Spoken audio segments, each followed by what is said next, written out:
நீங்கள் பார்த்துக்கிட்டு Tamil star solo travelling season 3 episode 18 தான் பார்க்க போகிறோம். அந்த நைட்டு தண்ணியிலேருந்து வெளியே வந்து ட்ரெஸ்ஸை மாற்றிட்டு அவன் சோடை தானாகவே அவன் கைக்கு வர வைக்கிறான். யூஜியை வந்து அதை ஆச்சரியமாக பார்க்குறான். நைட்டு கேட்குறான், வைஸ் கமாண்டன் ஃபெனாட்டியோவை நீ கொன்னியா? யூஜுவில் அவன் இன்னும் உயிரோட தான் இருக்கான், அவன் குணமாகிட்டு இருக்கான்னு சொல்லும் போது இப்போ தான் அந்த நைட்டுக்கு ரிலீஃப் ஆகுது. அந்த நைட்டு சொல்கிறான், ஃபெனாட்டியோ நீ கொல்லாததுக்காக நானும் உன்னை கொல்ல மாட்டேன்.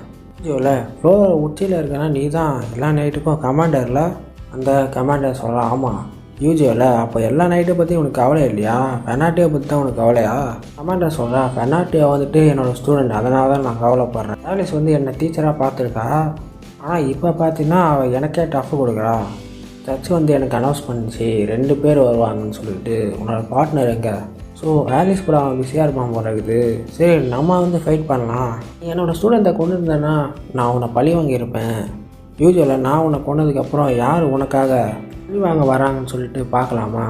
கமாண்டர் சொல்கிறான், எனக்காக யாரும் பழி வாங்க மாட்டாங்க, ஏன்னா எனக்கு டீச்சரே கிடையாது. அவன் நிற்கிறத பார்த்துட்டு கமாண்டரில் உன்னோட ஸ்டைல் வந்து ரொம்ப புதுசாக இருக்கு, நீ காம்போ அட்டாக் பண்ணுவேன்னு கமாண்டர் கேட்கும் போது யூஜியில் அதெல்லாம் உனக்கு எதுக்குன்னு கேட்குறான். யூஜியை வந்து அந்த கமாண்டர் அடிக்க போகும்போது கமாண்டரோட வால் வந்துட்டு யூஜியை மேலே படாமலே அவன் அடிபட்டு தண்ணிக்குள்ளே விட்டான். தண்ணிக்குள்ளே வந்து யூஜியை ஏறினதுக்கப்புறம் அவனே ஹீல் பண்ணிக்கிறான். இந்த மாதிரி காம்போ அட்டாக்கை யூஸ் பண்ணுறவனுக்காகவே நான் ஸ்பெஷலாக உருவாக்கின அட்டாக் இது அப்படின்னு கமாண்டர் சொல்கிறான். நான் டாக்டர் தேடிக்கு போனதுக்கப்புறம் உன்ன மாதிரியே காம்போ அட்டாக் பண்ணுறவனை பார்த்தேன், அவன்கிட்ட நான் தோற்று போனேன். அந்த தோற்று போனதுக்கப்புறம் மறுபடியும் அவன்கிட்ட தோற்று போகக்கூடாதுன்னு சொல்லினால தான் இந்த அட்டாக்கை நான் கண்டுபிடிச்சேன். இந்த அட்டாக் வந்துட்டு நான் ப்ரெசென்ட்டில் அடித்தேன்னா ஃப்யூச்சரில் போய் தாக்கும். அப்படி தான் நீயும் அடி வாங்கினேன் என்கிட்ட வர்றதுக்கு முன்னாடியே. யூஜுவலில் அப்போ உன்னை கிட்ட இருந்து அடிக்கக்கூடாது, தூரமாக இருந்து தான் அடிக்கணும் போல். யூஜுவலில் தண்ணியிலேருந்து வெளியே வந்துட்டு 2ஆவது ரவுண்டுக்கு தயாராக இருக்கார். இந்த ரவுண்டில் யூஜியை வந்துட்டு அவர் ஸ்வாட் சக்தி மூலயமா ஐஸை வர வைக்கிறாரு. அந்த கமாண்டர் வந்து அந்த ஐஸை அடிக்கிறான். ஐஸ் வந்து தூள் தூளாக செதறுது. செதறின ஐஸை வந்துட்டு யூஜியை வந்துட்டு கமாண்டர் மூஞ்சி மேலேயே அடித்து கமாண்டரை தடுமாற வைக்கிறான். கூட அந்த கமாண்டர் சும்மா விடல, யூஜியோட அட்டாக்கை பிளாக் பண்ணிட்டார். எப்படியோ பார்த்தா அந்த யூஜியோட ஸ்வாடு உடஞ்சி போச்சு. கமாண்டருக்கு ஷாக் ஆகிடுச்சு. ஷாக்கை பயன்படுத்தி யூஜியை வந்து அந்த கமாண்டர் தண்ணிக்குள்ளே தள்ளி விட்டு யூஜியோ மேஜிக் மூலியமாக மேலே அந்த ஸ்வாடை வந்து யூஜியோ கைக்கு கொண்டு வர்றாரு. இப்போ என்னோட முழு சக்தியை பார்க்கலான்னு சொல்லி யூஜியோ வந்து அவர் ஃபுல் பவரை காமிச்சு அந்த இடம் ஃபுல்லாகவே ஐஸ் ஆகிட்டார். இந்த டெக்னிக்கை யார்கிட்டன்னு கற்றுக்கினேன்னு அந்த கமாண்டர் கேட்குறான். யூஜியோவில் என் பார்ட்னர் தான் சொல்லி கொடுத்தான். கமாண்டரில் இந்த ரவுண்டில் வேணா நீ ஜெயிச்சிருக்கலாம், அடுத்த ரவுண்டில் நான் தான் ஜெயிக்க போகிறேன்னு சொல்லி எழுந்துக்க ட்ரை பண்ணுறான். யூஜியோவில் அவ்வளோ சீக்கிரம் நான் அவனை விட்டுருவேனா? என்னோட முழு சக்தி 2 பிரிவாக பிரியும். முழு சக்தியோட 2வது பாகத்தை பார்க்கல, அதுதான் ப்ளூ ரோஸ் மலர வைக்கிறது. என்னோட நீல ரோஜா மலர்ந்துருச்சுன்னா நம்ம 2 பேரும் வாழ்க்கை முழுக்க இந்த ஐஸ்லேயே மாட்டிப்போம். சொன்ன மாதிரி அந்த நீல ரோஜா மலர வச்சுட்டாரு. 2 பேரும் மாட்டிக்கிட்டாங்க. அங்கே ஆரம்பத்துலேருந்தே இதான் உன் பிளானா? என்னை அழிக்கணுன்றதுக்காக உன்னை சாக்ரிஃபைஸ் பண்ணவே தயாராகிட்டியான்னு அந்த கமாண்டர் சொல்கிறான். இல்லை, உன்னை அழிக்கிறது மட்டும் தான் என்னோடய பிளானு. ப்ளூ ரோஸ் வார்டு வந்துட்டு லைஃப் எனர்ஜியை வந்து குறைச்சிரும். என்னோட நீ தான் வயசானவன், அதாவது நீ தான் முதல்ல அழிவேன், நான் கிடையாதுன்னு சொல்கிறான் யூஜியோ.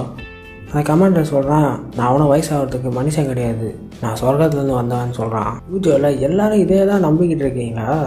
நீங்களும் மனுஷங்க தான், உங்களுக்கும் அப்பா அம்மா இருக்காங்க தான், எல்லா நைட்டுக்குமே அவங்க அப்பா அம்மா இருக்காங்க, நீங்களும் மனுஷனாக வாழ்ந்துருக்கீங்க. உங்களோட மெமரியை அழிச்சிருக்காங்க.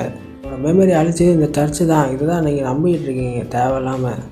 இந்த சோடை உங்களுக்கு ஞாபகம் இருக்கான்னு சொல்கிறான் யூஜியோ. அந்த கமாண்டரில் அந்த ஸ்வாடையை விட்டு பார்க்குறான். விட்டு பார்த்ததுக்கப்புறம் அந்த ஸ்வாடை எனக்கு ஞாபகம் இருக்குது, அந்த ஐஸ் ட்ராகனை கொண்டதுக்கப்புறம் தான் இந்த ஸ்வாடை நான் பார்த்தேன். யூஜியோ சொல்கிறான், நீங்கள் அந்த ஐஸ் ட்ராகனை கொண்டதுக்கப்புறம் தான் நீங்கள் வில்லேஜோட ஹீரோவாக மாறினீங்க. வில்லேஜில் இருக்க எல்லாருமே, ஏன் நான் கூட உங்களை ஹீரோவாக தான் பார்த்தேன், ஆனால் இந்த சர்ச்சு உங்கள் ஞாபகங்களை அழித்து நைட் ஆக்கிடுச்சு.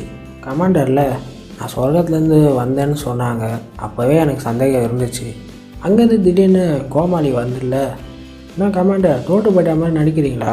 இவன் சின்ன பையனால முத்து குத்திங்க தானே, அது எல்லாமே எனக்கு நல்லா தெரியும், உங்களோட பவரை பற்றி எனக்கு நல்லா தெரியும். அப்படியே அந்த கோமாளி வந்துட்டு ஜாலரா அடிக்கும் போது அந்த கமாண்டரில், அறிவு கட்ட நாயை, என்னை பார்த்தா என்ன தெரியுது, நானே மாட்டிக்கிட்டு உட்காந்துக்கிறேன், முழு சக்தியை வச்சு தான் அவங்ககிட்ட போராடினேன், அவன் எப்படியோ என்னை ஜெயிச்சிட்டான்.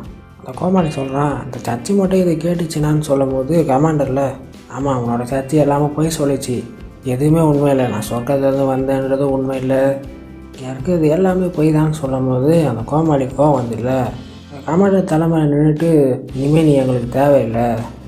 இந்த கோமாளி மேஜிக் மூலயமா அந்த கமாண்டரை வந்து சிலையாக்கிடுச்சு. இந்த மாதிரி வயசானவங்க வந்து எங்கள் கமாண்டராக இருக்கணும்னு அவசியம் இல்லை, இளமையான இந்த பையனே கமாண்டராக இருந்தால் எப்படி இருக்கும். அடுத்த சீனில் கிரீட்டோவை காமிக்கிறாங்க. கிரீட்டோவுக்கு பசிக்குது, எப்படியாவது சாப்பிட்டான்னு சொல்லும் போது ஆலிஸில் பசியை கூட உன்னால் போகிறதுக்கு முடியாதா, நீலாம் என்ன வீரன்னு சொல்லும் போது ஆலிஸ் வயிற்றுலேருந்து சவுண்டு வருது.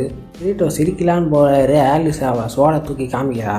கிரீட்டோவில் சரி விடு, நான் உனக்கு ஸ்நாக்ஸ் வச்சுருக்கேன் 2 பேர்த்துக்கும், ஸ்நாக்ஸை சுட பண்ணி சாப்பிட்டா நல்லாயிருக்கும்னு சொல்லி அவன் மேஜிக் யூஸ் பண்ணும்போது ஆலிஸில் நீ அப்படி பண்ணக்கூடாது, நீ அந்த மேஜிக் யூஸ் பண்ணனா அது எரிஞ்சு போயிடும் அந்த சாப்பாடு, என்கிட்ட கூட நான் பண்ணித்தரேன்னு சொல்லி அவன் சுட பண்ணித்தரா. கிரீட்டோ ஆலிஸும் சாப்பிட்டதுக்கப்புறம் கிரீட்டோ சொல்கிறாரு, உனக்கு தங்கச்சி செல்கா இருந்ததுனா இன்னும் பிரமாதமாக செஞ்சு கொடுத்துருப்பான்னு சொல்லி நீ இப்போ என்ன சொன்னேன்னு சொல்லி கிரீட்டோட காலரை பிடிக்கிறா. கிரீட்டோவில் உன் தங்கச்சியை பற்றி தான் பேசுனேன் செல்கா, அவளை பற்றி நான் சொல்லவா, தங்கச்சி பார்த்தா மட்டும் இல்லை இந்த உலகத்தை பற்றி எனக்கு தெரியும், நான் சொல்லவான்னு கேட்குறாரு கிரீட்டோ. ஆலிஸில் நீ சொல்லு, ஆனால் நீ ஏமாத்தணும்னு நினச்ச அவன் வார்த்தைகளை வச்சு நான் உனக்கு கொண்டுடுவேன். அதோட இந்த எபிசோட் முடியுது. இந்த வீடியோ லைக் ஷேர் கமெண்ட் பண்ணுங்கள். இந்த சேனல் புதுசாக வந்தீங்கன்னா சப்ஸ்கிரைப் பண்ணுங்கள். அப்போ தான் நான் போகிற எல்லா வீடியோ நோட்டிஃபிகேஷனில் வரும்.